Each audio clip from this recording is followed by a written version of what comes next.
할렐루야. 네, 오늘도 주님의 은혜가 여러분과 또 여러분의 가정과 삶 속에 가득하기를 축복합니다. 오늘 이 말씀은 여러분들이 많이 이렇게 알고 계시는 말씀입니다.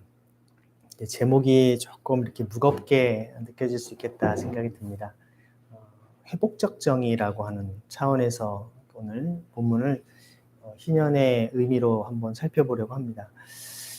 정의란 무엇인가 한참 우리나라의 좀 주제가 이슈가 됐었습니다. 하버드 대학의 유명한 교수님 한 분이 강의를 너무 잘해서 한국에 오셔서 그분이 또 이제 그것을 통해서 우리나라에도 굉장한 센세이션을 일으킬 정도로 됐었는데요. 아마 제가 알기로는 정의란 무엇인가라는 책이 번역돼서 우리나라에서도 100만 부 이상 팔린 책입니다. 굉장한 베스트셀러였죠. 사실 그 인류대 학생들에게 강의하는 내용이 쉽지는 않습니다. 내용들이 쉽지는 않은데도 굉장히 명쾌하고 또 사실 우리의 어떤 그 인간의 그 판단을 어떤 것이 정말 옳은 것인가라고 하는 인간으로 하여금 그 정의 또 공의에 대한 마음들을 굉장히 일깨워주는 그런 내용이었습니다. 그래서 이제 우리 한국 사회의 정의란 무엇인가에 대한 책들이 정말 100만 부 이상 팔리고 많은 사람들이 거기에 대해서 이야기하고 했지만 그렇다고 해서 우리 사회가 그만큼 더 정의로워졌는가, 더 공의로워졌는가 하는 것은 또 별개의 문제인 것 같습니다. 어떻게 보면 정의나 공의는 우리가 알고 토론하고 깨닫는 것도 중요하지만 더 중요한 것은 성경 우리에게 오직 공의를 행하며 정의를 실천할 것을 성경은 말씀을 하고 있습니다. 우리가 오랜 신앙생활을 하지만 사실 주님께서 우리에게 허락하신 중요한 우리 신앙의 가치들, 사랑과 또 평화와 또 정의 이러한 것들을 우리가 알고 깨닫는 것에서 그치는 것이 아니라 우리의 삶에서 어떻게 그것을 실천하고 우리의 삶에 녹아나게끔 할 것인가, 그러한 우리의 삶으로 실천적 신앙으로 나아가는 우리의 신앙이 될 수 있기를 소망합니다. 그래서 사실 우리가 정의하면 전통적으로는 우리가 이제 쭉 이야기할 때 그 분배 정의와 같은 것을 많이 얘기합니다.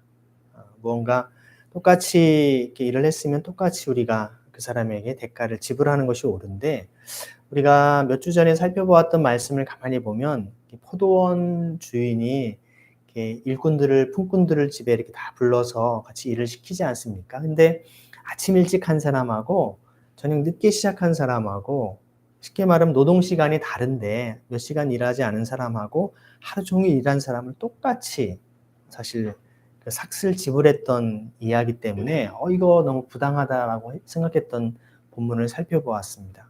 그런 것을 보면 우리가 이야기하는 상식적이고 철학적인 차원에서의 그런 정의 개념과는 조금 차이가 있다는 것을 볼 수 있습니다. 거기에서도 볼 수 있는 것은 단순한 분배 정의만을 성경은 이야기하고 있지 않고 정말 아침부터 열심히 일을 하고 싶어도 일할 수 없는 너무나 어떤 일자리가 없어서 일을 하고 싶어도 하지 못하거나 또 일을 하고 싶어도 자신의 건강이나 장애나 어려움이 있어서 하지 못하는 경우들도 있습니다. 그런 상황 속에서 그들도 정말 하나님의 형상대로 지음받은 존재로서 하루 일당에 해당하는 마땅한 그들의 필요한 최소한의 권리와 또 그런 것들을 누릴 수 있어야 됨을 성경은 보여주고 있습니다. 그런 차원에서 모두가 인간다운 삶을 누릴 수 있는 천부 인권의 권리가 있다는 것을 성경은 말씀하고 있었죠. 그런 차원이 바로 회복적 정의라고 말할 수 있을 것입니다. 물론 제가 오늘 이 시간에 정의에 대한 그런 여러 가지 이론과 개념들을 자세히 살피기에는 시간적으로는 다 충분하지 못할 것이라고 봅니다. 아마 아시는 여러분들이 소위 말하는 탕자의 비유라고 오늘 이 본문 말씀을 여러분이 많이 들어서 알 겁니다.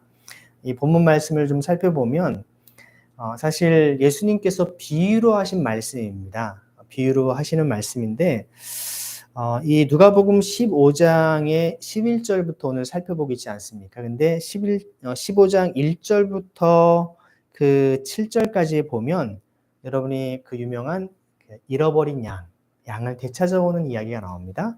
그리고 8절에 10절에 보면 어느 여인이 드라크마 연립을 가지고 있다가 집안의 동전을 잃어버린 그런 이야기가 또 나옵니다. 그러니까 처음에는 이제 목자가 실제로 이렇게 키우는 양을 한 마리 잃어버린 가축이고 굉장히 중요한 재산이죠. 하지만 생명이 있는 동물입니다. 네, 그러한 가족처럼 특히 이제 양은 보면 목자의 음성을 다 듣고 따라오거든요. 그런 관계. 집에도 강아지가 있어서 저희도 보면 딱 오면 그냥 막 발발 뛰고 너무 막 좋아합니다. 그냥 주인을 아는 것이죠. 다른 사람이 왔다고 그렇게 반기지 않는데 주인을 되게 즐깁니다. 그런 관계인데 양을 잃어버렸으니 얼마나 사실 그렇겠습니까?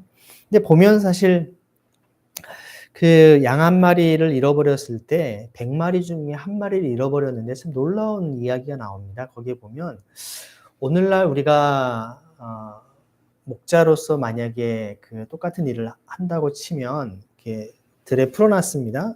우리 안에 다시 집어넣어 놓고 그리고 한 마리를 찾으러 가는 것이 옳을 것 같은데 성경을 보면 99마리를 들에 그냥 두고 한 마리를 찾으러 나섭니다. 여러 가지 이유가 있을 겁니다. 지금 한 마리를 빨리 찾아 나서지 않으면 그런 여러분 항상 이 양떼들 주변에는 맹수들이 어딘가 도사리고 있지 않겠습니까?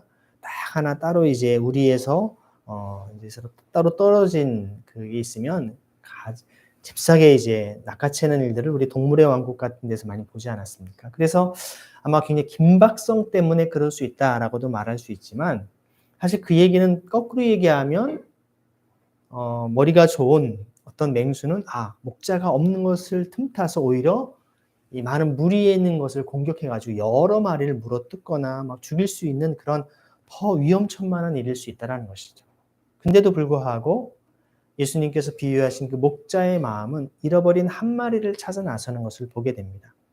그게 사실은 공동체 위협인 것 같지만 오히려 그 공동체 모두에게 있어서는 한 마리마저도 정말 우선적으로 긴급하게 절대적으로 최우선순위라는 그 목자의 모습을 통해서 자신들이 때로는 그 무리에서 떨어져 나가기도 하고 낙오가 되고 어려울지라도 언제든지 가장 먼저 나를 찾아 나선다라고 하는 그 목자의 모습을 통해서 더 공동체는 돈독한 신뢰와 주인에 대한 깊은 안정감을 느낄 수 있는 공동체가 되는 것입니다.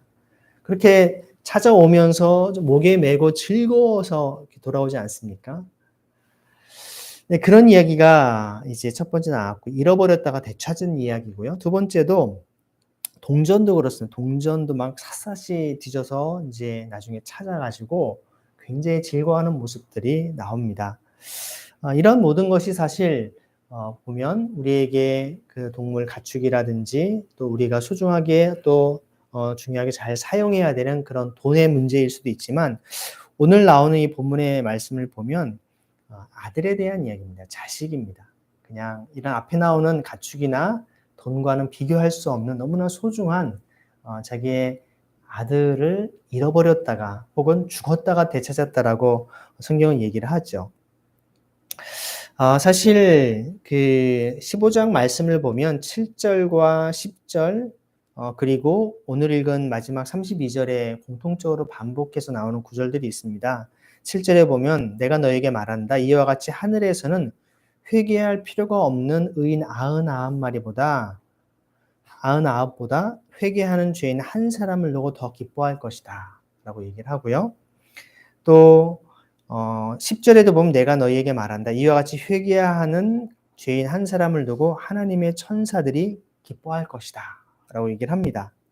그리고 마지막 32절에도 오늘 아까 읽은 것처럼 그런데 너희 이 아우는 죽었다가 살아났고 내가 잃어버렸다가 되찾았으니 즐기며 기뻐하는 것이 마땅하다라고 얘기를 합니다. 전반적으로 보면 안정 가운데 있는 사람에 대한 부분보다는 뭔가 위협에 처해 있고 또 삶의 나락으로 떨어져 있는 또 죄인으로 취급받고 있고 고통받고 있는 사람이 다시금 인간다운 삶으로 살아가게 될 때 하늘에서 여기 보면 정말 그 천국에서 또 하나님의 천사들이 또 실제로 부모로서 기뻐하고 즐거워하는 것이 마땅하다라고 성경은 이야기를 합니다. 자, 이러한 그 큰 맥락을 보면서 오늘 이 말씀도 가만히 보면 주님께서 성경을 통해 우리에게 우리의 삶의 중요한 원리가 무엇인가를 보여주고 있는데요. 이 본문의 말씀을 전통적으로는 그렇게 해석을 했습니다. 잃어버렸다가 다시 되찾은 아들에 대한 그것을 초점을 맞추어서 우리도 정말 주님을 믿지 않고 혹은 영적으로 방황하고 하는 사람이 다시금 돌아올 때 그것이 하나님 나라의 가장 큰 기쁨이다라고 하는 의미에서 얘기를 합니다. 초점이 둘째 아들에게 좀 맞추어진 것이죠. 그러니까 또 다른 어떤 그 신학자들의 입장에서는 이 본문이 꼭 그런 의미만은 아니다. 오히려 여기에 보면 주님의 말씀에는 은근히 이 맏아들, 첫째 아들을 굉장히 깨닫게 하는 의미가 많이 있다. 어떻게 보면 집안에 있었지만 이 맏아들의 모습을 가만히 보면 오히려 둘째 아들 못지않게 마음이 다 떠나 있고 집안에 잃어버린 아들이 아닌가라고 얘기하면서 오히려 이것을 그 당시로 보면 예수님을 배척하고 있는 유대인들이라든지 종교 지도자들을 겨냥한 그런 말씀일 수도 있다라고 학자들은 이야기도 합니다. 그것도 굉장히 중요한 측면이죠. 오늘날 우리의 신앙생활 속에서도 보면 예수님을 믿지 않거나 신앙에서 떠나가 있는 사람들을 염려하고 그들이 돌아오기를 바라는 것도 굉장히 중요한데요. 오히려 교회 안에 이미 신앙생활을 열심히 매주 빠지지 않고 또 정말 주님 앞에 열심으로 신앙생활하는 사람들이 훨씬 더 큰 위기이며 하나님의 마음과는 거리가 멀 수 있다는 것을 보여주고 있는 것입니다. 대표적인 인물이 성경에 누구입니까? 사도 바울이 그랬죠. 사도 바울이 주님의 부르심을 받기 이전에는 하나님께 대한 특심이 있었던 사람이에요. 이단들을 잡아들이려고 외국까지 나가서 막 열심을 냈던 사람입니다. 여러분 중에 누가 이단을 척결하려고 해외까지 나가면서 여러분 사역을 하시겠습니까? 그렇게 하는 사람 거의 없거든요. 얼마나 열심히 했습니까? 막 대제사장에게 내가 이단들을 잡아올 테니까 나한테 증서를 좀 달라. 자격증을 좀 달라. 이런 마음으로 막 열심을 냈던 사람입니다. 하나님께 대한 열심을 가지고 정말 율법과 그 말씀의 1.1획도 그야말로 아무런 어떤 흠이 없게끔 그가 살아가려고 노력을 했지만 결국 그의 마음에는 하나님을 대적하고 오히려 주님의 말씀대로 사울아 사울아 내가 왜 나를 박해하느냐 내가 나를 핍박하느냐라고 주님 말씀하지 않습니까? 주님을 향한 열심의 그 마음이 오히려 주님을 박해하고 핍박하는 삶이 될 수 있다는 것을 성경은 우리에게 보여줍니다. 오늘 이 말씀도 가만히 보면 맏아들은 아버지의 마음을 막 속을 팍팍 긁는 듯한 얘기들을 해요. 이따가 좀 자세히 살펴보겠지만요. 그 아버지의 마음과 너무나 멀리 떨어져 있는 육체적인 거리는 아주 가까이 같이 살았지만 지금 문 한 칸을 들고 얘야 집에 들어와라. 동생이 돌아왔다. 죽었다 동생이 살았다 하는데도 지금 문 앞에서 들어오질 않아요. 그 거리상으로 볼 때.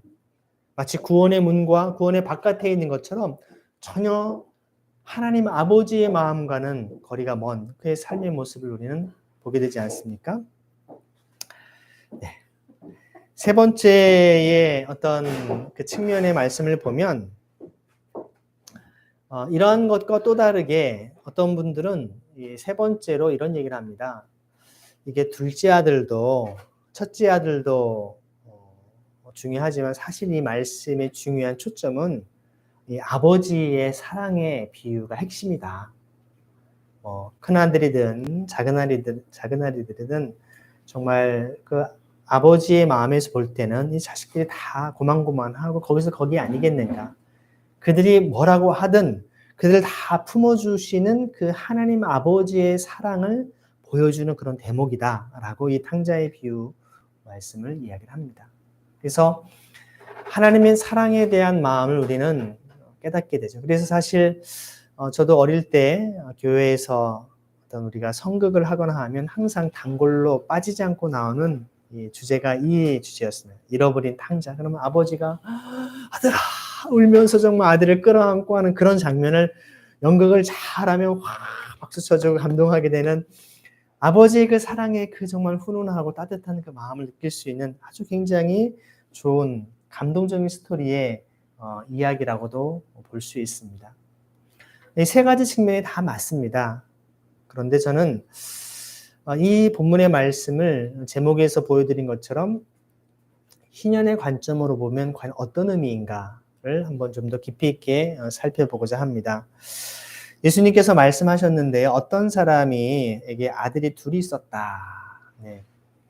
제 주변에 아는 한 교수님이신 박사님 계신데 그분이 아들 둘이세요. 저는 딸 둘이지 않습니까? 저에게는 굉장히 부러워하면서 나는 목메달이라고 무슨 소리냐고 아들만 둘 있다고 이제 어릴 때 되게 이제 그런 딸들의 그런 어떤 따뜻한 그런 모습들을 느끼지 못한다라고 이렇게 얘기하는 표현을 볼 수 있었는데요. 하지만 이제 전통적으로는 주로 아들 하는 그런 사회 속에서는 특히 농경 사회에서는 아들이 더 굉장히 그 당시에는 존중받았던 그런 시대가 아니었겠습니까? 그러니까 사실 아버지에게는 뭐 아들이 둘씩이나 있으니까 사실은 든든한 어떻게 보면 사람들로부터 그냥 아주 성공한 그런 가정이라고 불릴 수 있는 그런 집안이었을 겁니다. 근데 작은 아들이 아버지에게 말을 합니다. 아버지, 재산 가운데 제게 돌아올 몫을 제게 주십시오라고 얘기를 해요. 여기에 대해서 몇몇 학자들은 이 자식 참 불효자식이다라고 얘기를 해요. 어떻게 아버지가 살아계신데 재산을 상속해 달라고 합니까? 보통 재산 상속은 부모님이 돌아가신 다음에 요청하는 것이 맞거든요. 아니면 이렇게 얘기할 수 있어요. 제게 주실 목 가운데 일부를 좀 주시면 제가 그걸 가지고 뭔가 새로운 좀 사업을 좀 하겠습니다. 하고 다시 제가 좀 돌아오겠습니다. 그런 얘기를 하면 뭐 그럴 수 있겠죠. 부모가 재산이 많이 있어 자식에게 뭔가 열심히 살려고 하는 모습에 도움을 주겠다라고 하는 것은 바람직한 얘기일 텐데 이 내용을 보면 그런 내용 뉘앙스는 아닌 것 같아요. 제게 돌아올 몫을 제게 주십시오라고 하는 말을 보면 그냥 유산을 저한테 다 달라는 얘기예요. 유산을 주면 이제 아들은 집을 떠나겠다라는 말이죠. 실제로 먼 곳으로 갔습니다. 타지로 갔어요. 오늘날처럼 뭐 자동차나 뭐 기차, 비행기가 이렇게 발달된 그런 시대가 아니었기 때문에 떠난다라고 하는 것은 사실 특히 만약에 아버지의 연세가 높고 한다면 자식을 만나러 가기도 쉽지 않은 그야말로 이별이나 마찬가지인 그런 상황일 것입니다. 굉장히 아버지의 마음이 정말 섭섭하고 서운하고 힘들 수 있는 그런 이야기라는 것이죠. 자식이 떠나겠다라는데. 가만히 보면 사실 여러분 우리나라도 몇십 년 전까지 그랬는데 집안에 보면 장남에게만 재산을 다 물려주는 경우들이 있었습니다. 특히 딸들에게는 재산을 아예 물려주지 않기도 했죠. 법적으로도 그랬었습니다. 여러분 그러한 전통은 오랫동안 그래왔어요. 실제로 장남이 아니면 차남이나 삼남은 재산 상속에 권한이 없기 때문에 그냥 일찍이 떠나는 경우들이 많이 있었습니다. 어찌 보면 그런 관습처럼 한 것일 수도 있겠지만 그러니까 사실 아버지가 돌아가시고 나서 이게 뭔가 볼 때 형이 굉장히 엄격하고 그렇게 어떤 강한 스타일이면 이거 재산 다 내 거야. 네 목 없어. 하면서 사실은 동생을 내칠 수도 있거든요. 그러니까 동생이 볼 때 이거 아버지 살아계신 성전에 아버지가 정신이 말짱하실 때 내 몫을 챙겨가지 않으면 나는 완전히 이거 알거지가 될 수도 있겠다라는 마음속에 이런 요청을 했을 수도 있습니다. 뭐 이런 자세한 내용을 성경은 설명하지 않기 때문에 우리에게 여러 추측을 남길 뿐이죠. 근데 여러분 여기에서 한 가지 중요한 것은요. 재산 상속을 할 때 아버지가 상속을 해 주었거든요. 그래서 아버지가 어떻게 하냐면 아버지가 살림을 둘째 아들한테만 줬습니까? 작은 아들에게만 주지 않았습니다. 성경은 분명히 두 아들에게 나누어 주었다라고 말씀합니다. 그러면 그 당시의 관리를 제가 보니까 만약에 아버지의 재산이 이렇게 있으면 장남에게는 2배를 주었다고 합니다. 예를 들어서 이 차남에게 뭐 제가 얼마라고 표현할지는 모르겠지만 뭐 돈으로 친다면 한 얼마쯤 주면 많이 줬다고 할 수 있을까요? 한 3억 정도 이렇게 돈을 이렇게 물려줬다 생각해 봅시다. 근데 큰아들은 얼마를 지금 물려받은 겁니까? 6억을 지금 물려받은 겁니다. 그러니까 사실은 맏아들은 이 동생 때문에 졸지에 사실 큰 재산을 이미 자기 법적으로 소유를 하게 된 겁니다. 그리고 여전히 아버지의 집에 살고 있어요. 그럼 아버지가 지금 살아생전에 누리고 있는 재산이 또 아버님이 돌아가시면 또 누구의 것이 됩니까? 다 자기 것이 되는 거예요. 그러니까 사실은 맏아들은 동생 때문에 오히려 자기는 더 뭔가 이렇게 큰 유익이 될 수 있었던 상황이기도 합니다.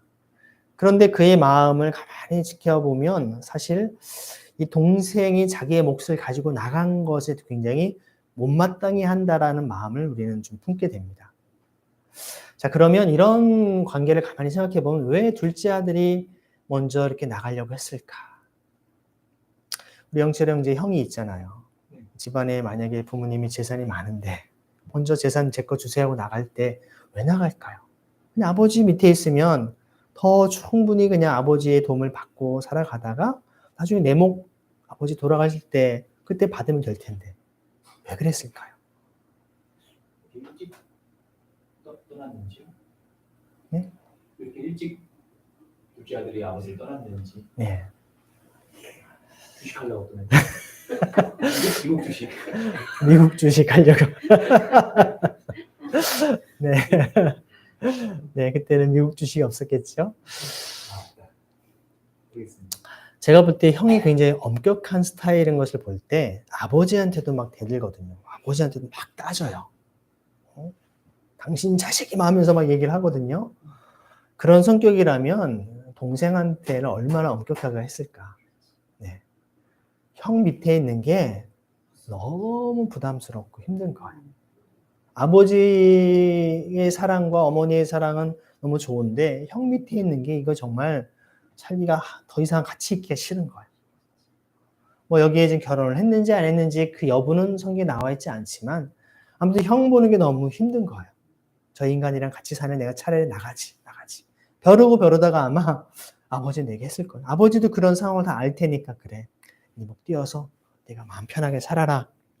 아마 이런저런 여러 가지 우리는 가능성들을 볼 수가 있습니다. 오늘날에도 사실 집안이 같은 가족들이 한 가정을 꾸려서 대가족이 살면 좋겠는데 되게 대가족을 꾸리고 사는 경우들이 많지가 않습니다. 저도 생각하면 어릴 때 그 형제가 사형제였기 때문에요. 부모님과 함께 6 식구가 한 방 한 칸에 살았어요. 예전에는 다 그렇게 살지 않았습니까? 다 생각해보면 부엌이 있고 그냥 같이 이렇게 한 칸 집에 같이 살면서 그냥 저녁마다 형들 막 집안에서 막 그냥 이것저것 티격태격하고 막. 근데 지금 생각하면 그때가 되게 행복하고 좋았던.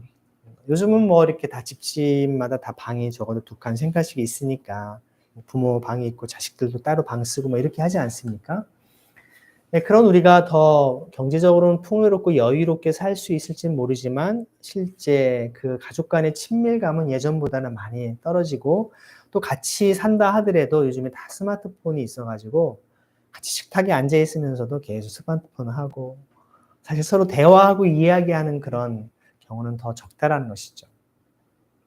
아마 어떤 이유든 간에 동생은 이제 나가게 됐고 또 아버지는 그 살림을 동생에게만 아니라 형에게도 물려줬더라는 거예요. 형은 더 많이 2배 이상을 사실 물려받았습니다.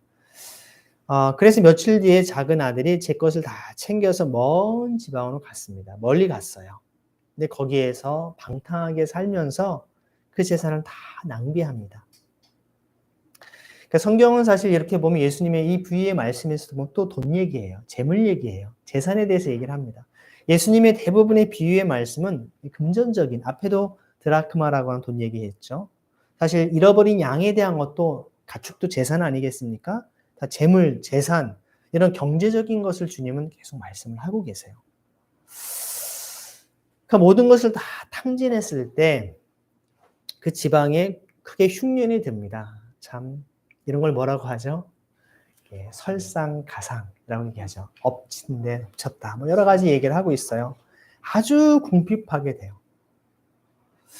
사실 아버지를 떠나서 형을 떠나서 자기가 떵떵거리며 살 줄 알았는데 정말 주식하면 정말 대박 날 줄 알았는데 다 완전히 쪽박 차게 되는 이런 어려운 상황을 지금 맞이하게 된 겁니다. 너무 궁핍하게 되었어요. 사실 인생에 많은 젊은 사람들이 그런 것 같아요. 자기가 뭔가 야심찬 꿈과 야망을 품고 뭔가 시작을 했는데 그렇게 자신의 바람처럼 넉넉하지 않죠. 근데 여러 가지 이유가 있겠지만 좀 경솔하고 또 경험이 부족하고 여러 가지 그런 이유일 수 있을 겁니다. 어르신들이 하는 것이 고리타분하고 너무 그냥 보수적이고 왜 저렇게 얘기하나 할 수 있지만 그분들의 삶의 오랜 경험 속에서 경험한 바가 있거든요. 그렇게 되면 저렇게 될 텐데 저거 아닌데 하는데도 얘기를 해도 안 듣죠. 뭐라고 합니까? 내가 걱정하지 마. 내가 알아서 한다고 다 얘기를 하죠. 알아서 한다라는 것이 결국 이러한 아주 다 쫄딱 망하고 고생을 해봐야지 그제서야 정신을 차리는 것이 알아서 한다는 얘기입니다. 어른들 입장에서는 가급적이면 그런 고생과 그런 고통을 당하지 않았으면 하는 바람에 얘기를 하는데 그걸 듣질 않아요. 그래서 사실 진짜 지혜로운 사람은 어르신들의 말에 귀를 기울이는 사람입니다. 여러분 저희가 이 주빌리 교회를 통해서 토요일이나 주중에 K컬처 캠퍼스를 한다고 하지 않습니까? K컬처 캠퍼스가 뭐야? 이렇게 생각하시는 분도 계실 텐데 어렵게 생각할 필요 없습니다. 캠퍼스는요, 여러분 그냥 대학이라고 생각하시기보단 이 마을 전체가 다 캠퍼스예요. 여러분 뭐 영국이나 미국의 아주 좋은 대학들 가면 뭐 예를 들어서 뭐 프린스톤 대학 캠퍼스를 가보면 어디가 학교고 어디가 마을인지 몰라요. 경계 담벼락이 없어요. 그냥 다 그 마을 도시 자체가 다 대학이에요. 뭐 예를 들어서 예일 대학의 그 캠퍼스 타운을 가면 이 어디부터가 대학인지 우리나라는 이렇게 딱 학교 담벼락이 있어서 경계가 있는데 미국이나 영국의 오래된 대학들은 그 경계가 없습니다. 그냥 그 마을 자체가 다 대학이에요. 다 서로 배우고 또 서로 가르치고 하는 그런 장이죠. 저는 이곳이 북촌, 이곳이 바로 경복궁 있는 이 종로 이 지역 자체가 다 오랜 역사와 문화와 전통이 깃들어 있는 곳 아니겠습니까? 여기 오가시는 많은 분들이 보면 좋은 선생님들이시고 우리 인생의 경륜을 지닌 분들이기 때문에 다 도움과 배움이 될 수 있는 가르침의 장이라는 것. 그런 의미에서 캠퍼스예요. K컬처, 여기 문화가 오랜 문화가 다 깃들어 있지 않습니까? 생활문화, 정신문화, 그리고 어떤 예술문화가 골고루 다 깃들어진 곳이기 때문에 이것을 요즘에 뭐 K-팝, K-푸드 하듯이 K컬처, 우리의 전통 문화와 함께 우리 기독교적인 신앙을 잘 할 수 있는 그래서 K컬처 캠퍼스를 우리가 한다라는 것인데요. 특별히 2030과 같은 젊은 MZ세대라고 하죠. 젊은이들이 인생의 꿈과 비전을 품고 뭔가 열심히 살아가고 싶어 하는데 인생의 경험이 없어요. 지혜가 부족합니다. 소위 노하우가 부족하기 때문에 4050이나 6070 어르신들로부터 어떤 그 멘토링도 받고 자문도 받으면서 도움을 받게끔 거꾸로 이제 4050은 생업에 되게 바쁘죠. 바쁘지만 서로 또 인생의 어르신들과 또 젊은이들을 도와가면서 어떤 견인차 역할을 하게끔 하고 6070 어르신들은 비교적 시간도 있고 여유도 있지만 자기의 정말 덕을 세울 수 있는 덕업을 할 수 있게끔 2030의 취업이나 어떤 창업에 대한 그런 필요들, 4050의 생업, 6070의 덕업을 서로 연결하는 장으로서 K컬처 캠퍼스를 하고자 하는 것입니다. 서로가 세대 간의 단절과 갈등이 아니라 서로 필요한 것들을 채우고 돌보고 이야기할, 소통할 수 있는 장으로 이곳이 되고자 하는 겁니다. 정치적으로 진보든 보수든 나이가 많든 적든 정말 학벌로 많이 배우든 적게 배우든 상관없이 누구나 다 함께 어우러질 수 있는 그런 공간을 만들고 있다는 것이죠.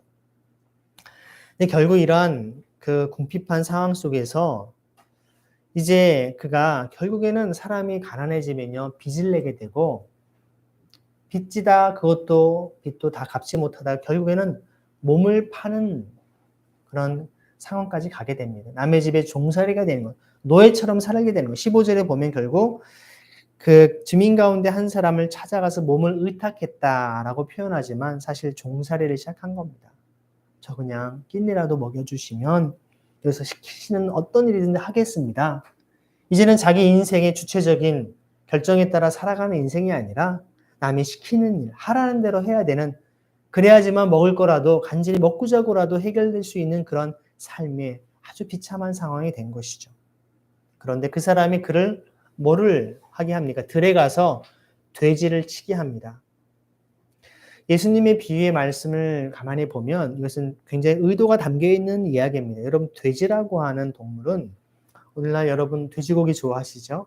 네.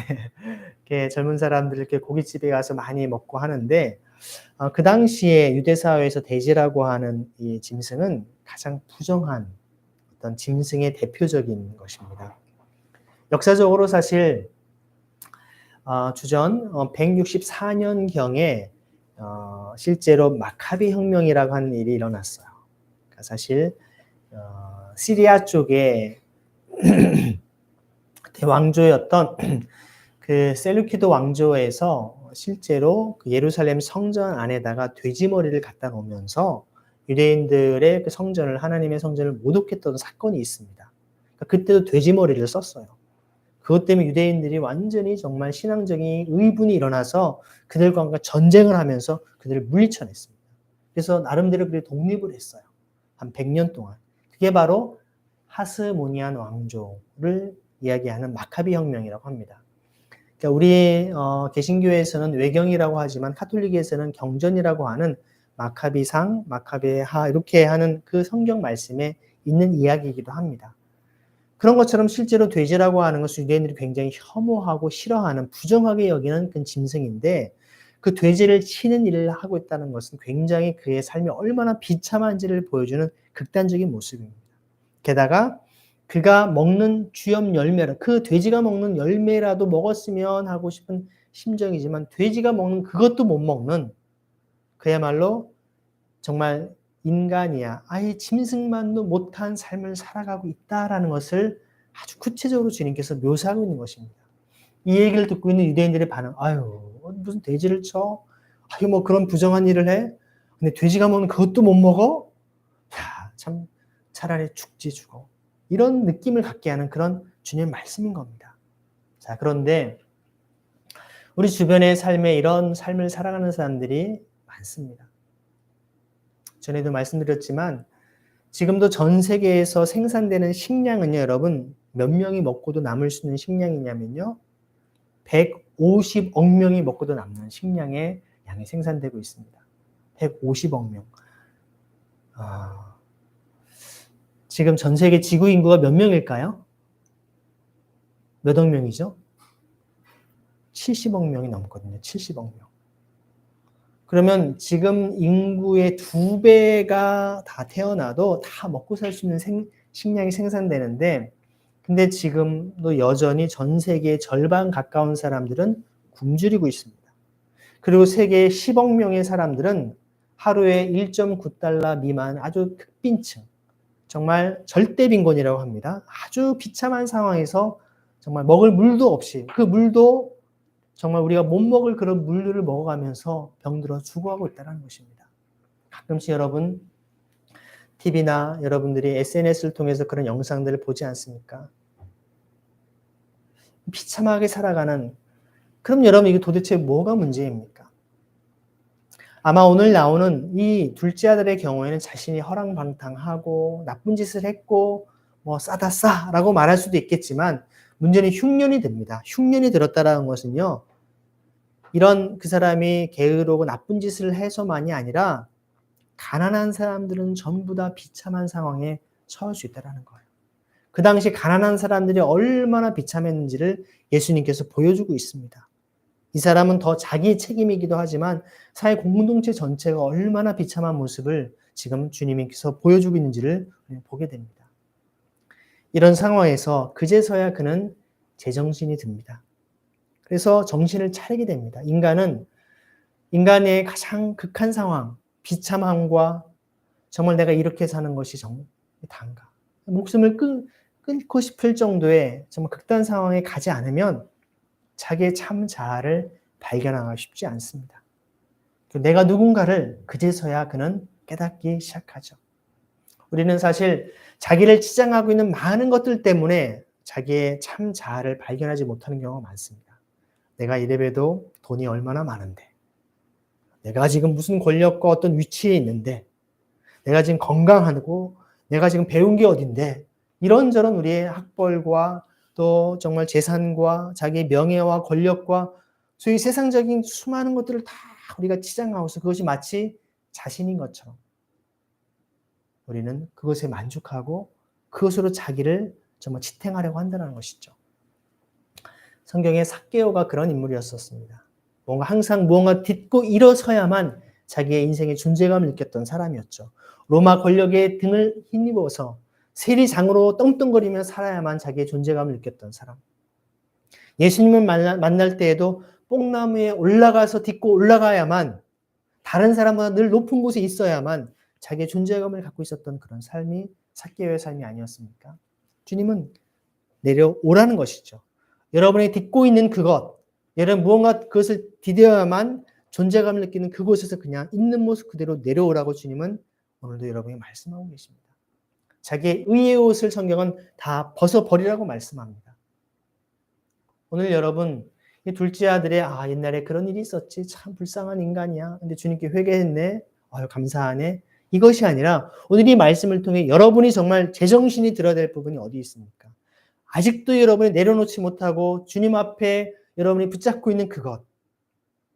주님 앞에 여러분의 영적인 민낯으로 그대로 나아가야 되는데 여전히 뭔가 나는 괜찮지. 이 정도면 괜찮지 하고 있는 그 무엇이 여러분 무엇입니까? 제정신을 차려야 됩니다. 정신 차려야 됩니다. 여러분 자신의 어떤 영적인 자신의 모든 자기의 의를 자기의 옷을 벗어 버려야 된다는 것이죠. 사실 집안에 있었던 형은 내가 정말 아버지와 함께 한 말씀도 내가 어긴 적이 없고 자기의 의죠. 아버지 말씀대로 잘 살았어요. 하지만 아버지의 진정한 그 마음과 뜻은 깨닫지 못했던 것이죠. 그 얘기하면 내 아버지의 그 많은 품꾼들에게는 먹을 것이 남아도는데 자기가 지금 품꾼과 같은 노예와 같은 종살이의 신세가 아닙니까? 그러니까 아버지 집에 있었던 품꾼들을 생각해 보게 되는 거예요. 자, 보세요. 내가 아버지 집에 가면 내가 아들로서 이런 걸 다 이건 나은 것도 아닌데가 아니라 지금 자기가 누구하고 비교하고 있어요? 자기 종살이하고 있는 아버지 집에 있는 품꾼들하고 비교를 하고 있어요. 저는 처음에 성경을 읽으면서 약간 의아했어요. 왜 품꾼들하고 비교하지? 자기의 지금 처지가 그렇기 때문에. 아니 그거보다도 더 못하다라는 거예요. 집안에서는 아버지의 그 품꾼보다도 더 못한 그러한 처지에 있는 자신의 모습을 발견하면서 나는 여기서 굶어 죽는구나. 여러분 어느 정도 굶어야지 굶어 죽는다라고 생각을 할까요? 한 2, 3일 굶었다고 해서 사람이 굶어 죽는다라는 표현을 쓰지는 않죠. 요즘 같은 경우는 뭐 다이어트하고 또 뭐 금식 기도도 하고 하니까 뭐 2, 3일 정도는 뭐 그럴 수 있지. 근데 그러한 상황이 계속 일주일, 보름, 한 달, 2달 정말 며칠에 정말 끼니를 때울까 말까 하는 그런 삶을 살아간다면 이러다 정말 죽겠구나. 배를 움켜쥐면서 정말 그런 절박한 심정에 살아갈 수 있다는 것이죠. 근데 이러한 사람들이 말씀대로 지금도 전 세계에 10억 명 이상의 사람들이 있습니다. 굶어 죽겠구나. 아무런 소망도 없이. 이런 사람들은요, 일할 수, 왜 게으르게 그러고 있어? 세상에 할 일이 얼마나 많은데? 라고 말할 수 없어요. 일할 힘조차 없습니다. 제가 예전에 노숙했던 한 청년을 좀 이렇게 가까이서 도와봤는데요. 뭐 공부하고 싶다고 해서 학원도 보내보고, 또 일하고 싶다고 해서 알바 자리에도 넣어주고, 여러 가지 도와줘 봤는데요. 이 친구가 뭔가 끈기 있게 하지를 못해요. 한 달 이상을 뭐 하지를 못합니다. 왜 그런가 이렇게 보니까 사실 이 친구 몸이 이미 다 망가진 거예요. 20대 초반에 아주 젊은 친구인데 늘 바깥에 한 데서 많이 자가지고 여러분 겨울철에도 바깥에서 막 잠을 잔 거예요. 온몸에 다 골병이 들어있어요. 저도 사실 얼마 전에 이렇게 자동차 딱 이렇게 사고가 나가지고 충격 때문에 괜찮은데 한 달 정도 지났는데 지금 조금 몸이 굉장히 허리가 좀 요즘에 계속 욱신욱신 아파와요. 그냥 뭐 자동차 사고니까 그럴 수는 있지만 실제로 추운 데에서 여러분 하루 이틀만 지내보십시오. 온몸에 냉기가 들어가지고 정말 뭐 제대로 뭔가 할 수가 없습니다. 근데 그게 하루 이틀이 아니라 한 달, 두 달, 몇 년 동안 그런 삶을 산 사람들은요, 몸이 이미 다 망가져 있어서 건강한 일을 할 수가 없어요.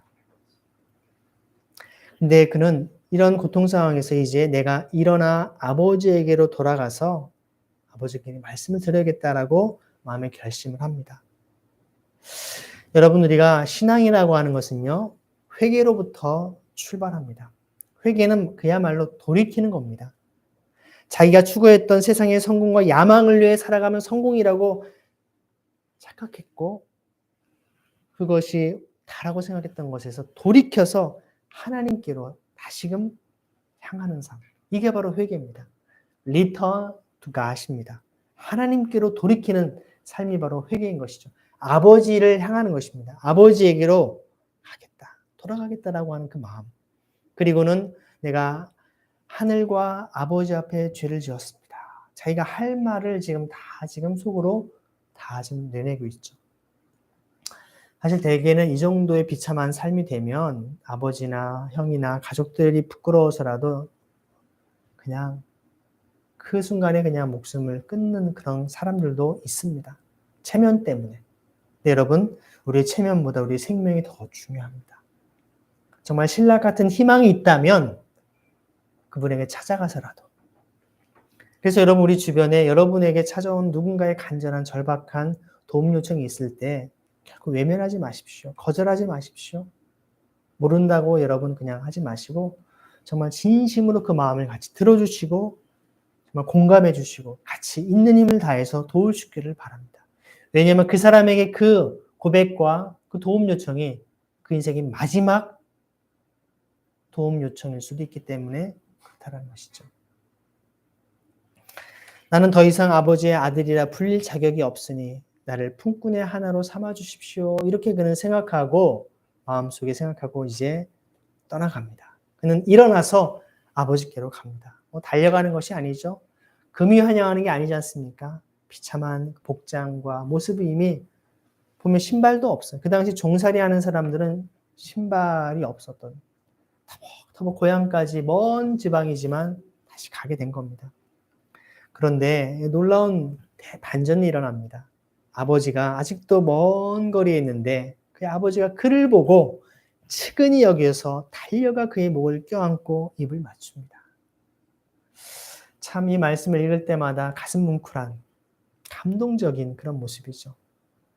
아버지는 여러분 자식이 성공을 하든 실패를 하든 돈이 많든 적든 몸이 병들었든 건강하든 그게 상관없습니다. 부모는 여러분 그게 뭐가 중요합니까? 자식이 목숨 부지해서 돌아오면 감사한 거죠.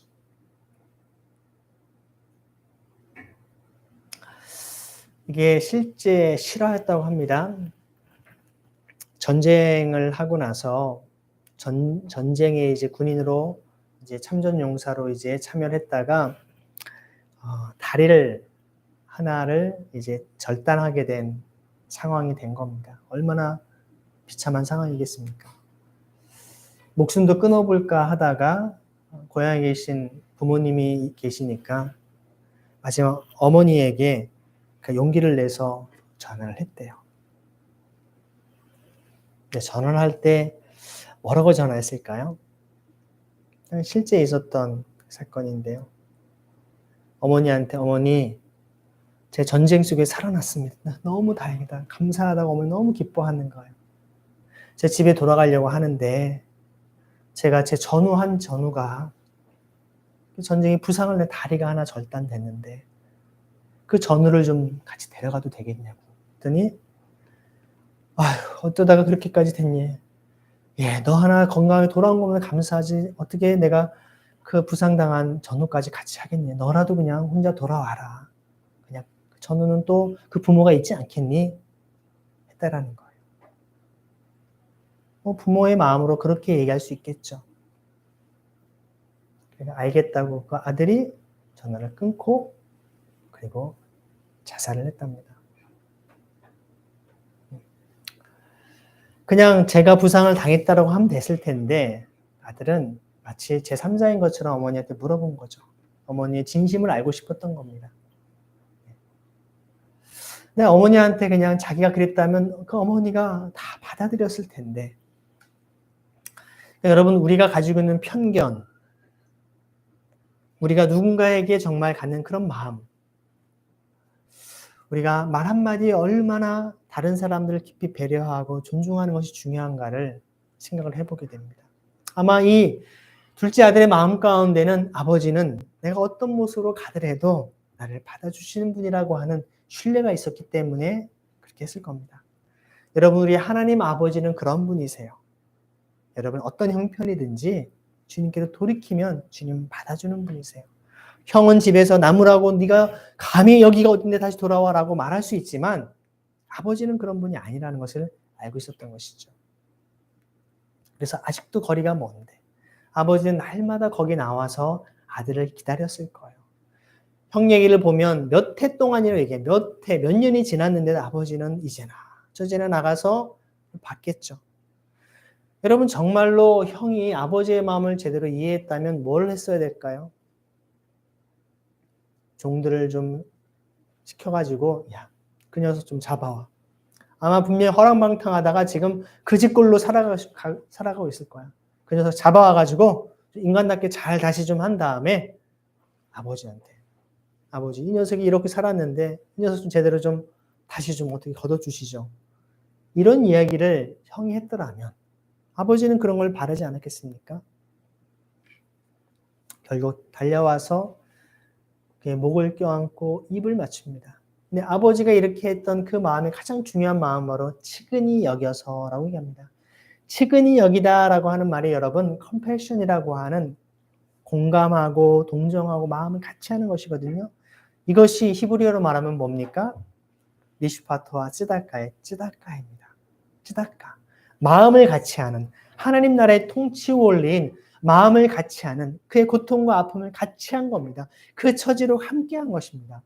하나님 아버지께서는 이 땅에 가난하고 절망과 고통 속에 있는 사람들과 함께 마음을 같이 하는 분이십니다. 하나님 나라의 통치 원리이죠. 그리고 사실 신년의 핵심은 무엇입니까? 빚진 사람을 부채를 탕감해주고 노예를 해방시켜주고 그리고 잃어버린 땅에 대한 권리를 되찾아주는 것이 희년 아니겠습니까? 그 희년을 앞당겨서 하는 것을 뭐라고 했습니까? 고엘이라고 했습니다. 지난주에 룻에 대한 얘기를 살펴보지 않았습니까? 보아스가 룻을 가알로서 기업 물을 자로서 앞당겨서 그 희년을 실천해 주지 않았습니까? 바로 집안의 둘째 아들 이유 여하를 불문하고 인간 이하의 비참한 삶을 살아가는 그 둘째 아들을 향하여서 가알로서 토지 물은 자, 기업 물을 자로서 다시 인간다운 삶을 살아가도록 희년을 앞당겨야 되는 사람이 누굽니까? 1차적으로 아버지입니다. 그리고 2차적으로는 그 형이 그 일을 해야 되는 것이죠.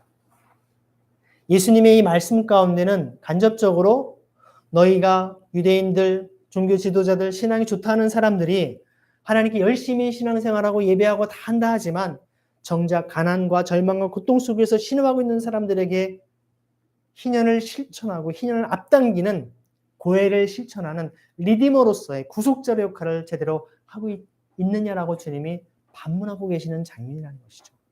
하나님은 적극적으로 그 일을 하고 계신다는 것입니다. 하나님이 그 일을 하기 이 땅에 온 분이 바로 나다라고 주님은 말씀을 하고 있는 것입니다. 예수님께서 이 땅에 구속자로 오셔서 가난한 사람, 절망과 고통 속에 있는 사람들의 고엘로서, 가알로서, 구속자로서 그 일을 하고 있다는 것을 보여주고 있는 것입니다. 우리가 엄청난 일을 하는 것이 아니라 먼저 측은히 여기는 공감하는 것이 필요한 그 사람의 처지를 이해해 주는 것이 중요합니다. 여러분, 똑같은 상황에 누군가 잘못을 하면요, 다른 사람은 다 비난하고 손가락질합니다. 하지만 부모는 와서 이해해달라고, 제 아이가 원래 그런 아이가 아닌데 저 아이가 뭔가 지금 문제가 있어서 그래, 제발 좀 용서해달라고 자식을 감싸주고 끝까지 받아들이는 것이 부모의 마음 아니겠습니까? 받아들이는 겁니다. 입을 맞춥니다. 지금 냄새나고 더러운 그런 아들을 입을 맞추죠. 그리고 아들이 아버지에게 말합니다. 아버지, 내가 하늘과 아버지 앞에 죄를 지었습니다. 아마 터벅터벅 걸어오면서 이 말을 수천 번 괜히였을 겁니다. 이 말을. 이제부터는 나는 아버지의 아들이야. 불릴 자격이 없습니다. 그리고 그 뒤에 또 뭐까지 나가야 돼요? 여기 보세요. 19절에 나를 품꾼의 하나로 삼아 주십시오까지 말을 했어야 되는데 아버지께서 그 말을 다 하기도 전에 그냥 말을 끊어버린 겁니다. 됐다 아들아. 더 이상 얘기하 괜찮아. 내가 다 안다. 자식이 아버지한테 아버지 저를 종처럼 써주세요라는 그 말이 얼마나 자존심 상하는 말이겠습니까? 하지만 그는 그 마음까지도 각오하고 있었던 거예요. 근데 아버지는 아들이라 불릴 자격 없이 됐어 더 이상 얘기할 거 없어. 그냥 아버지는 종들에게 말하면 어서 가서 가장 좋은 옷 빨리 꺼내오고 그에게 입히고 손에 반지를 끼우고 발에 신을 신겨라. 여러분 발에 신을 신기는 것은 무슨 행위라고 했습니까? 너는 더 이상 종이 아니다. 더 이상 종이 아니다. 무슨 소리냐 너는 내 아들이다. 아들로서의 신분, 노예와 종으로부터 해방시켜주고 다시 하나님과 우리가 진정한 아버지와 딸의 관계로 회복시킨 것 같은 신분 회복에 대한 의미가 담겨 있는 것입니다. 반지를 끼워주고 아들로서의 권리 다. 그리고는 잔치를 벌입니다. 살진 송아지를 끌어내다가 잡아라. 우리가 먹고 즐기자. 큰 잔치를 벌인 겁니다. 이 아들은 죽었다가 살아났고 내가 잃었다가 되찾았다. 똑같은 말을 반복하죠. 죽었다가 살아났고 잃었다가 되찾았다. 죽은 거나 마찬가지다. 잃어버린 거나 마찬가지였는데 되찾고 다시 살아난 그 기쁨. 우리에게 이러한 기쁨이 있어야 합니다. 우리 주빌리 교회가 누려야 될 기쁨은요. 여기 교인들이 정말 수천 명, 수만 명이 막 모여 와 우리에게 좋다. 물론 그런 것이 기쁨일 수도 있겠지만 우리 주변에 잃어버린 양 한 마리, 잃어버렸던 동전 하나처럼 남들이 볼 때는 그냥 버려도 되고 외면해도 되고 없어도 되는 그런 존재가 아닌 그리고 잃어버린 아들과 같은 이 아들을 다시 찾아 나서서 정말 이제야 저자 기다리는 마음속에 그를 극진히 정말 다시금 아들로 맞이하는 그런 아버지의 마음처럼 우리가 희년을 실천하는 삶을 살아갈 때 그들이 다시금 눈물로 감격하고 기뻐하는 모습으로 살아가는 것을 볼 때 우리의 가장 큰 기쁨과 감격을 누릴 수 있는 것. 이것이 우리의 신앙 공동체의 가장 큰 기쁨이 되어야 되지 않겠습니까? 주님, 제가 오늘도 구원받아 주님께 감사드립니다. 네, 물론 감사한 일입니다. 하지만 여러분, 오늘 여러분의 섬김과 사랑의 삶을 통해 그 희년을 실천하는 삶을 통해 어떤 영혼이 주님 앞에 다시금 이러한 죽었다 살아나는 역사가 일어나고 있습니까? 잃어버렸다가 다시 되찾는 역사가 일어나고 있습니까? 그래서 그들은 잔치를 충실한 사람일수록요, 다른 사람이 열심히 안 하는 것을 보고 못 견딥니다. 공부 열심히 하는 사람 입장에서는 아니 저걸 왜 못 풀어? 저걸 왜 못해? 얘기를 합니다. 막 무시합니다. 네가 열심히 안 했으니까 그렇지. 네, 그러기 쉬워요. 되게 모범생들일수록 그렇습니다. 남을 배려하고 이해하기보다는 네가 열심히 안 하니까 그렇지라고 얘기할 수 있어요. 세상에 권력을 쥐고 부귀영화를 누리는 많은 분들이 그렇게 살았거든요. 열심으로 땀 흘려서 그 자리에 차지했어요. 권력을 누렸어요. 내가 이 자리에 오기까지 예를 들어 사법고시를 패스하고 뭐 권력 쭉쭉쭉 얼마나 열심히 했는데 그런 분이 대통령에까지 올라와 있지 않습니까? 감히 나한테 네가 뭐라고 해? 이 자리가 어떤 자리인데? 얘기를 하죠. 아주 자기에 충만할 수밖에 없는 그런 삶이 된다는 겁니다. 이날도 큰아들은 집에 들어오는데 갑자기 음악 소리와 춤추고 노는 소리가 나니까 도대체 무슨 일인가? 이게 무슨 일이야? 라고 물어보니까 얘기하죠. 이 종이 참 지혜롭게 말합니다. 아우님이 집에 돌아왔습니다. 건강한 몸으로 돌아온 것을 반겨서 주인 어른께서 살진 송아지를 잡으셨습니다. 이 종은 굉장히 용어를 적절하게 씁니다. 우리 주인님의 아우님이 돌아오셨어요. 근데 건강하게 다행히도 어디 다치지 않고 건강하게 돌아오셨답니다. 주인 어른께 너무 기쁘셔가지고 지금 송아지를 잡으셨어요. 잔치가 벌어졌습니다. 같이 들어가시죠 얘기하는데 화가 나는 거예요. 화가 나가지고 정상적으로 그래? 뭐 좀 기분 나빠도 그래 왔어? 응 하고 들어가더라도 동생도 좀 보고 그래야 되는데 집으로 들어가려고도 하지 않아요. 오늘 말씀의 제목이 뭐였습니까? 희년, 회복적 정의인데 이 형의 마음에는 부당한 거예요. 불의한 거예요. 정의롭지 않은 겁니다. 이거 뭐야 이거. 둘째 녀석이 그렇게 허랑방탕하고 난리치고 왔는데 분명히 그 집골로 돌아왔을 텐데 아버지가 잔치를 벌여? 이거 아버지가 이거 어떻게 잘못하시는가? 이 마음에 불의하다라고 부당하다라고 그는 지금 분노하고 있는 겁니다. 지금 동생한테 뿐만이 아니라 누구한테 지금 화를 내고 있습니까? 아버지한테 화고 실제 아버지한테 화가 잔뜩 나 있어요 지금요. 여러분 우리가 가난하고 어려운 사람들을 향하여서 뭔가 돕고 섬겨야 된다. 개인적 차원이 아니라 국가 차원, 제도적 차원, 사회 시스템으로 예를 들어 기본소득을 비롯한 어떤 복지, 사각지대에 있는 사람들이 다 그들도 다 혜택을 받도록 해야 된다 하면 사람들이 하는 말이 뭐라고 합니까? 도덕적 해이를 얘기해요. 아니 일하지 않는 자는 먹지도 말라고 하지 않았느냐? 왜 저런 사람까지 다 우리가 책임져야 되느냐? 내가 땀 흘려 벌어들인 거 왜 저런 인간들한테 줘야 되냐? 얘기해요. 어느 정도 일리가 있어요. 부당해요. 불의합니다. 그건 정의가 아니지. 세상 사람들은 그렇게 얘기합니다. 그렇게 생각하죠. 그게 상식이기 때문에 그래요. 하지만 우리 기독교 신앙인들은 그리스도인은 그런 사람들을 다시 인간다운 삶을 살아가도록 돕고 섬기는 것이 회복적인 정의를 실천하는 것이 우리의 정의가 아니겠습니까?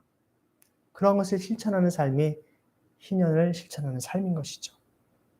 아버지가 나와서 그를 달랩니다. 아들아, 왜 그러냐?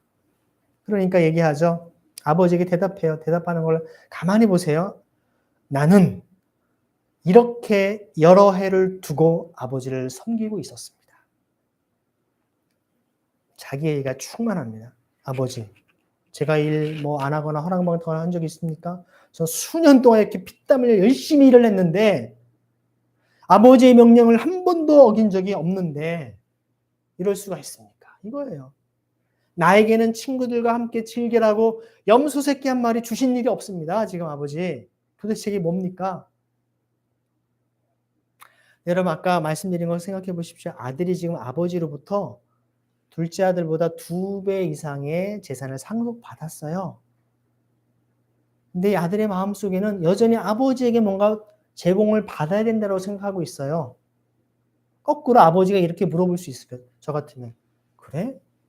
그럼 네가 아버지하고 아버지 친구들 모아놓고 송아지 한 마리도 잡아봤어? 라고 아버지를 말할 수도 있는 분일 거예요. 그렇죠? 분명 아버지가 그렇게 반문해도 아들이 할 말이 없는 삶을 살았을 거예요. 지금 아버지가 엄청난 재산을 다 물려줬는데도 여전히 그는 염소 새끼 한 마리 주신 적이 있느냐라고 지금 따지고 있어요. 이렇게 보면 여러분 마치 큰아들이 재산 상속 전혀 안 받은 사람처럼 얘기하고 있어요. 다 아버지일 것이고 나는 아무것도 없는데 가난한데 그런 입장처럼 들리죠. 전혀 그렇지 않다는 거예요. 우리가 그 내면 깊은 곳 가운데는 아버지의 것 나한테 하나도 안 주면서 이 마음은 여전히 아버지의 것이 다 내 것이라고 하는 그 은근히 그 마음속에 있는 탐욕이 도사리고 있는 것이고요. 뿐만 아니라 동생이 가지고 간 재산마저도 다 허랑방탕에 다 없어졌는데 둘째가 다시 돌아와서 또다시 아버지가 맞이하면 자기의 몫이 또 줄어드는 거 아니겠습니까? 이런저런 자기의 입속을 챙기는 이 큰아들의 마음이 가득한 것이죠. 관계 중요하지 않아요. 뭐라고 합니까? 그런데 창녀들과 어울려서 아버지의 재산을 다 삼켜버린 이 아들이 오니까 여러분 이 아들이라는 말을 보세요. 이 동생이라고 말하지 않아요. 동생이라고 하지 않고 아들이라고 얘기해요. 당신 아들이라고 되어 있습니다. 그러니까 지금 아주 동생하고 담을 쌌어요. 저자도 아니고 당신 아들이 돌아오지 않았습니까? 그를 위해서는 살진 송아지를 잡으셨습니다. 아버지 대단하십니다. 정말. 아버지의 가슴이 후벼 파고 있는 것이고 아버지는 수없이 그렇게 밖에 나가서 먼 곳을 바라보며 이제나 저제나 하고 있는 그 모습을 단 한 번이라도 봤을 텐데, 아버지의 마음이 무엇인지를 알 텐데 어쩌면 이렇게 아버지의 마음을 모르고 이렇게 할 것인가? 여러분, 우리가 신앙생활을 10년, 20년, 30년 평생을 해온다 할지라도 하나님 아버지의 마음을 제대로 알지 못하고 우리 하나님 아버지의 마음을 후벼 파는 그런 우리가 말과 행동을 한다면, 여러분, 우리의 신앙은 여전히 어린아이와 같은 모습이 아니겠습니까? 아버지가 그한테 말해요. 얘야, 너는 늘 나와 함께 있지 않았니? 내가 가진 모든 게 다 내 것 아니니? 왜 염소 새끼리 한 마리 그런 거 가지고 섭섭해하느냐? 이게 다 네 거야. 네가 얼마든지 마음대로 다 할 수 있지 않아? 다 네 거야 원래. 그리고 내가 늘 너와 함께 있었잖아. 아버지가 함께 있는 것 말고 뭐가 더 너한테 부족하다 그래? 아버지와 함께 있었지만 늘 부족하고 불평과 불만이 가득했던 아들. 하지만 아버지와 함께 있지 않았지만 자신이 많은 재산과 자기 하고 싶은 대로 살았던 것이 인생의 행복이며 기쁨이지 알았지만 결국 아버지 안에 진정한 행복과 기쁨이 있음을 깨닫고 돌아온 이 둘째 아들. 초대교회 교부인 아우구스티누스는 그래서 우리의 인간의 빈 영혼은 하나님 아버지가 아니고서는 아무것으로도 채울 수 없다라고 말하는 그런 이야기가 떠오르게 됩니다. 너의 이 아우는, 아까 형은 이 아들이라고 했어요. 당신 아들이다 이런 얘기예요. 근데 아버지는 다시 이 아우는 바로 형과의 관계 형성을 다시금 회복을 의미하는 것을 연결해주고 있습니다. 이 아들이 아니라 네 아우다. 네 동생이야. 네 동생이 죽었다가 살아났어. 잃었다가 되찾았으니 즐기고 기뻐하는 것이 마땅하지 않겠니? 올바른 정의, 정당하게 나쁜 짓을 하고 허랑방탕하다 돌아온 녀석한테는 그렇게 죽어도 싸지 하는 게 세상의 정의일지 모르지만, 하나님 나라에서 희년의 관점에서 보는 정의는 그도 다시금 인간다운 삶을 살 수 있도록 모든 것이 회복될 수 있도록 함께. 왜냐하면 아버지나 형은 지금 그 자식을 위해서, 동생을 위해서 무언가 베푼다고 해서 지금 당장 굶어 죽는 위치가 아니죠. 품꾼들도 있고 재산이 넉넉합니다. 여러분, 우리가 주변에 있는 사람들을 돕고 섬길 수 있는 여유와 여건이 되신다면, 여러분, 불평불만하고 자꾸 저 사람이 저런 삶을 살았는데 줘봤자 또 마찬가지야, 이렇게 우리가 그를 계산하지 마시고 정죄하지 마시고 그들을 정말 죽었다가 살아난 사람처럼 잃어버렸다 되찾은 마음으로 돕고 섬길 수 있는 그런 은혜가 여러분 가운데 있기를 소망합니다. 이 말씀, 희년 회복적 정의의 삶이 저와 여러분의 삶을 통해 풍성히 나타나길 간절히 소망합니다. 같이 기도하실 때 주님, 우리 주빌립 교회 우리 모든 한 사람 한 사람이 하나님의 마음을 품고 그들을 섬기게 하여 주옵소서. 정말 주님의 몸된 지체들로서 이 시대 하나님의 영광을 드러낼 수 있도록, 또 이러한 둘째 아들처럼 자신의 방식이 자신의 꿈과 야망으로 뭔가 세상의 기쁨과 만족을 누릴 수 있을 것이라고 착각하는 사람들에게 그들이 주님 안에, 하나님 안에 참된 회복이 있음을, 우리의 희년의 회복적 정의를 실천하는 삶을 통해 경험하게 해 주옵소서. 같이 합심하여 기도하도록 하겠습니다. 기도하시겠습니다.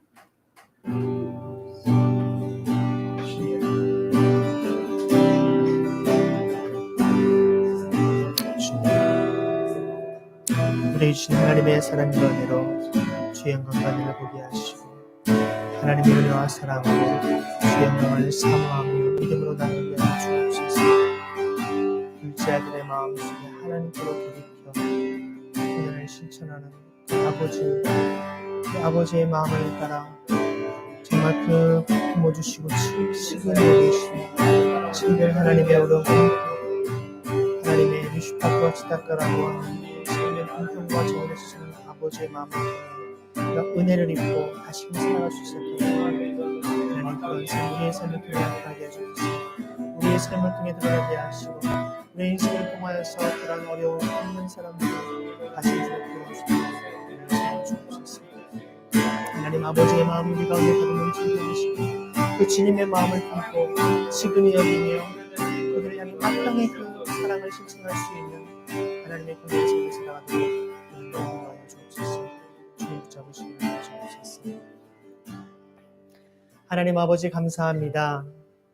신년을 실천하기를 원하시는 주님의 마음이 얼마나 간절하신지 주님은 이 비의 말씀을 통해 하나님 아버지께서 측연히 여기시고 올바른 미슈파트를 통하여 진정한 정의가 무엇인지 마땅한 바가 무엇인지를 보여주셨습니다. 주님 우리의 삶을 통하여서도 하나님의 나라와 의를 구하는 진정한 회복적 정의를 실천하는 삶을 살게 하여 주옵소서. 우리 그리스도인 모든 교우들이 이 땅을 살아가는 그리스도인들이 정말 오히려 자신의 의를 주장하고 자랑하며 거기에서 오히려 다른 사람을 비난하고 정죄하는 삶이 아니라 아버지의 마음처럼 둘째 아들을 향하여 무한히 온전한 사랑과 신연의 그 회복적 정의의 삶을 살아갈 수 있도록 우리를 인도하여 주옵소서. 살아계신 예수 그리스도의 이름으로 감사하며 기도드립니다. 아멘.